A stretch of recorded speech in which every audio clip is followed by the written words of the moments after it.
सुप्रभात विद्यार्थ्यांनो, आज आपण आपल्या मराठी विषयातील भाग 4 त्यामधील 13वी कविता तिफन ही कविता शिकणार आहोत.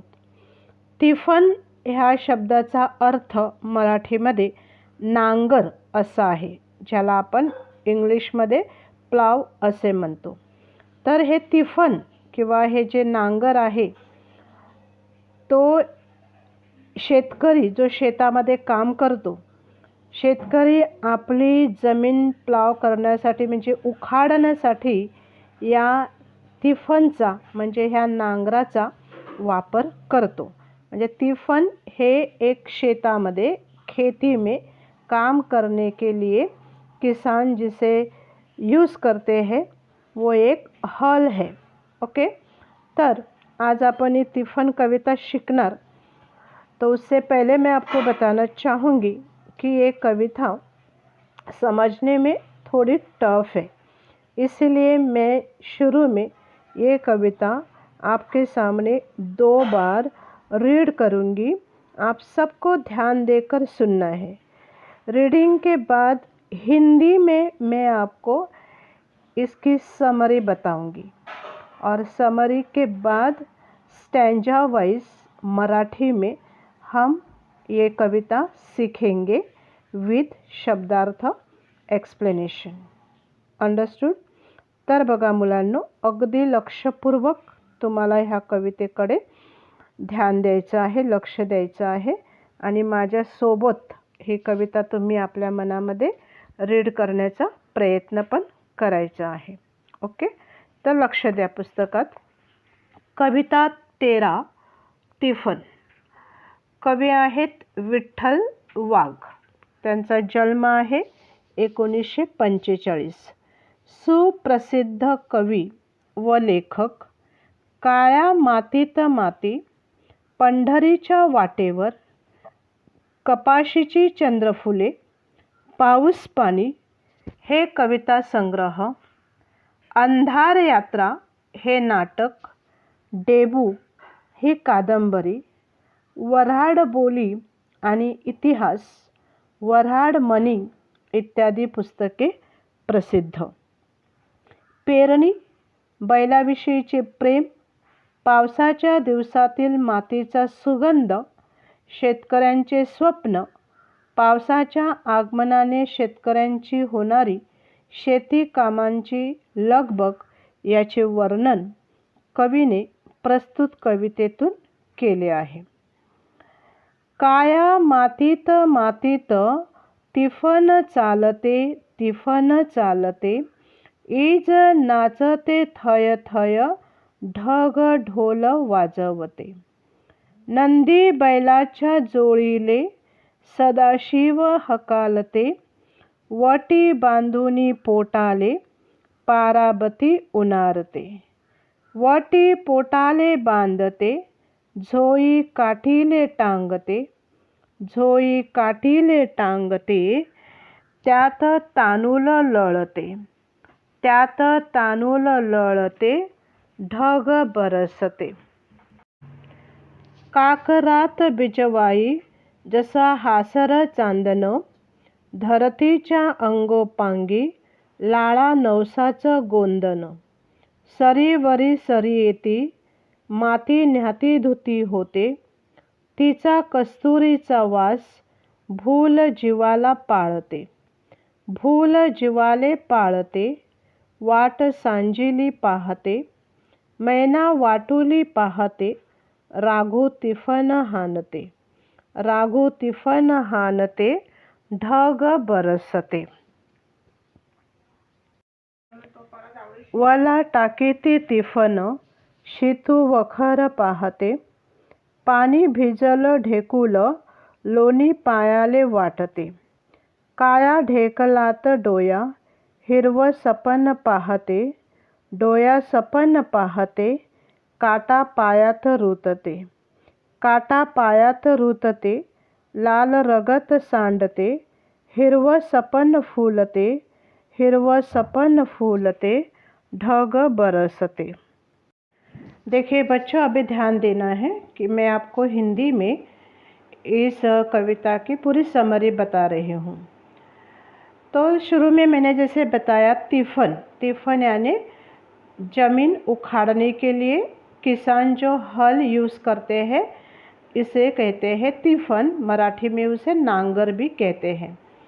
तो इस कविता में कवि विठ्ठल वाघ ने हमें बताया है कि एक किसान, उसका पूरा लाइफ खेती पर ही डिपेंड रहता है।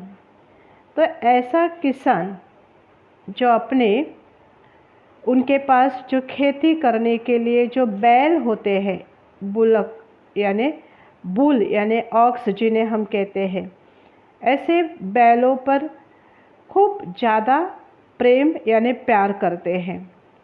फिर खेती के लिए यानी अनाज या क्रॉप्स उगाने के लिए बारिश के पानी की ज़रूरत होती है। और जब ये बारिश होती है, तब पहली बारिश जब होती है, तब मिट्टी की जो अलग से खुशबू आती है, एक बहुत ही अच्छी खुशबू आती है, जिसे मराठी में सुगंध कहते हैं। तो उन दिनों यानी पहली बारिश जब होती है, तब जो मिट्टी की खुशबू आती है, मातीचा सुगंध, त्या मातीच्या सुगंधाविषयी और उस सुगंध के साथ, उस खुशबू के साथ किसान एक सपना भी देखता है कि किसान खेती में काम कर रहा है और उस काम का फल उसे खेती में हरा भरा लहलहाने वाला जो अनाज है, वो उसके आँखों में या आँखों के सामने दिखाई देता है। और फिर जब ये बारिश शुरू होती है, तब सारे किसानों की जो भागदौड़ होती है, उस भागदौड़ के बारे में हमें कवि विठ्ठल वाघ जी ने इस कविता में बताया है कि एक किसान जो अपने बैलों पर प्यार करता है, मातीचा सुगंध, उस किसान का सपना, और बारिश के आगमन के कारण यानी बारिश की शुरुआत होते ही किसान की किस प्रकार की भागदौड़ होती है। ओके, तो पहले स्टैंजा में कवि हमें क्या कहते हैं?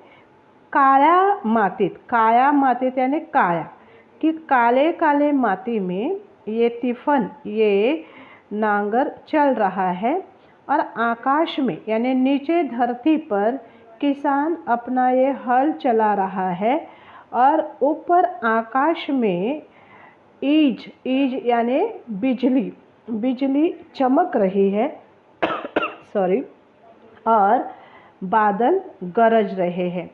बादल का जो गरजना है, उसे कवि ने ढोल बजना कहा है, और बिजली का जो चमकना है, उसे कवि ने नाचना कहा है।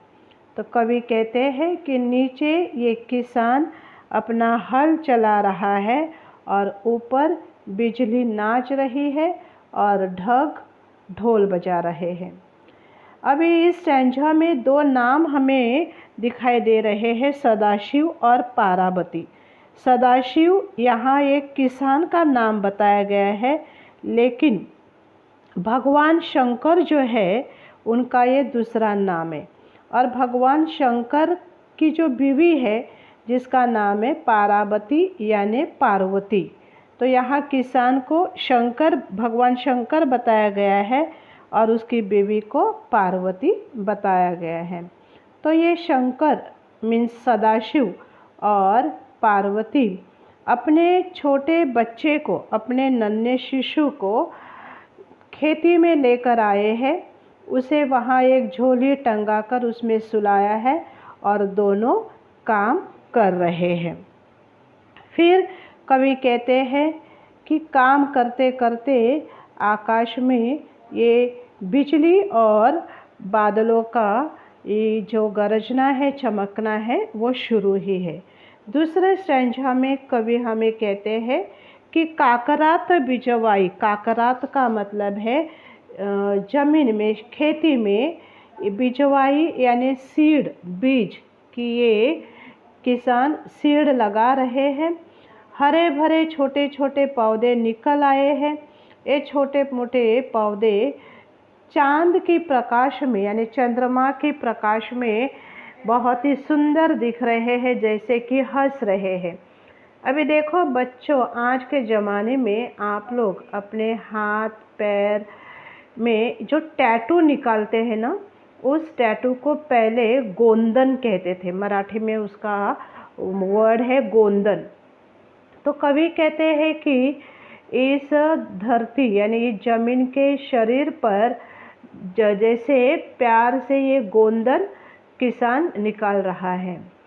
अब बारिश शुरू ही है और पहली बारिश होने के कारण जमीन को मिट्टी का जो सुगंध आ रहा है, मिट्टी की जो खुशबू आ रही है, इस खुशबू को कवि ने कस्तूरीचा वास कहा है।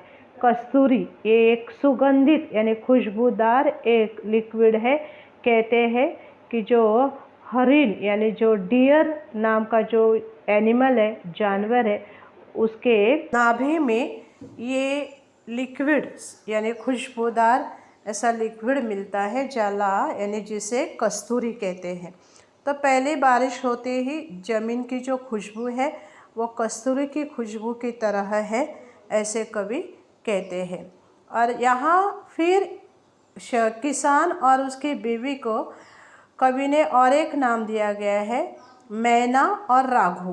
राघू यानी राघू का रियल मीनिंग है पैरट यानी पोपट, और पोपटची पत्नी यानी बीवी जो है जिसे मैना कहते हैं।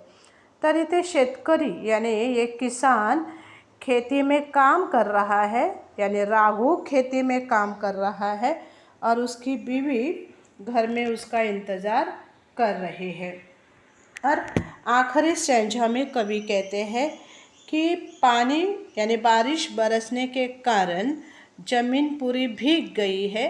ज़मीन में जो बड़े बड़े टुकड़े हैं ज़मीन के, जिसे मराठी में ढेकुड़ कहते हैं, ये एकदम बारिश के पानी से भीग गए हैं, एकदम सॉफ्ट हो गए हैं।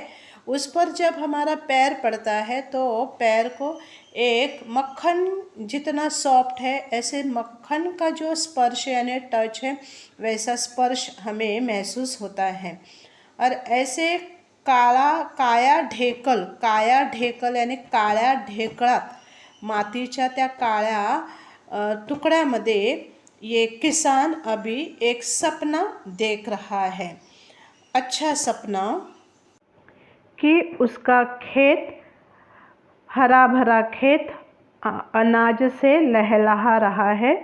चारों तरफ उसे अपने खेत में अनाज ही अनाज दिखाई दे रहा है और ये सपना उसके आँखों में है। डोया यानी डोळा, आँख, कि उसके आँखों में ये सपना है और उसके पैर में उस ज़मीन में जो कांटे पड़े हैं वो कांटे चुभते हैं और कांटा चुभते ही किसान के पैरों में से लाल लाल ये खून बह रहा है। देखिए कि किसान अपनी आँखों से अपना खेत अनाज से लहलहा रहा है, अनाज से पूरा भर गया है, ये अच्छा सपना देख रहा है, उसे बहुत खुशी होती है। और उसी वक्त उसके पैरों में उस ज़मीन पे जो कांटे पड़े हैं वो कांटे उसके पैरों में चुभते हैं और उसके पैर से खून बहता है। तो इस लाइन से हमें ये भी पता चलता है कि किसानों का जीवन कितना कष्टों से या कितने दर्द से भरा हुआ लाइफ या जीवन है। फिर भी अपने पैरों से खून बह रहा है, फिर भी एक किसान सपना देखना नहीं छोड़ रहा है। तो किसान अपने आँखों से अपने ज़मीन पर अपने खेती में जो हरा भरा खेत हवा में डोल रहा है या हवा में अच्छे से हिल रहा है, ये सपना देख रहा है और आकाश से ये ढग भी बरस रहे हैं यानी बारिश भी हो रही है। तो देखिए बच्चों, ये कहानी जैसे ये कविता जैसे मैंने आपको बताया कि समझने में थोड़ी टफ है, इसलिए मैंने आपको हिंदी में इसकी समरी बताई है। अभी हम ये कविता नेक्स्ट वीडियो में स्टैंजा वाइज मराठी में मैं आपको एक्सप्लेनेशन दूंगी, सारे शब्दार्थ भी बताऊंगी। फिर एक बार ये कविता मैं आपके सामने रीड कर रही हूँ अभी, तो फिर से आपको ध्यान देकर सुनना है। काया मातीत मातीत तिफन चालते, तिफन चालते, ईज नाचते थय थय, ढग ढोल वाजवते।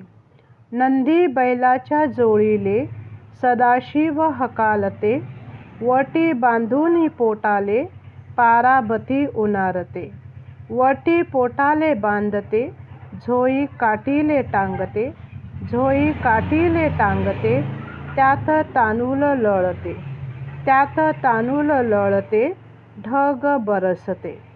काकरात बिजवाई जसा हासर चांदन, धरतीच्या अंगोपांगी लाळा नवसाचं गोंदन। सरीवरी सरी येती, माती न्याती धुती होते, तिचा कस्तुरीचा वास भूल जीवाले पाळते, भूल जीवाले पाळते, वाट सांजीले पाहते। मैना वाटुली पाहते, राघू तिफन हानते, राघू तिफन हानते, ढग बरसते। वला टाकती तिफन, शितू वखर पाहते, पाणी भिजल ढेकुल, लोणी पायाले वाटते। काया ढेकलात डोया, हिरव सपान पाहते, डोया सपन पाहते, काटा पायात रुतते, काटा पायात रुतते, लाल रगत सांडते, हिरव सपन फुलते, हिरव सपन फूलते, ढग बरसते। देखिए बच्चों, यदि आपको समझ में नहीं आ रहा होगा तो बार बार आपको ये वीडियो देखना चाहिए। ओके, तो आज की वीडियो में हमने खाली रीडिंग और समरी पढ़ ली है। अभी नेक्स्ट वीडियो में हम ये एक्सप्लेनेशन आपको दे देंगे। ओके, आपको ये कविता पढ़नी है।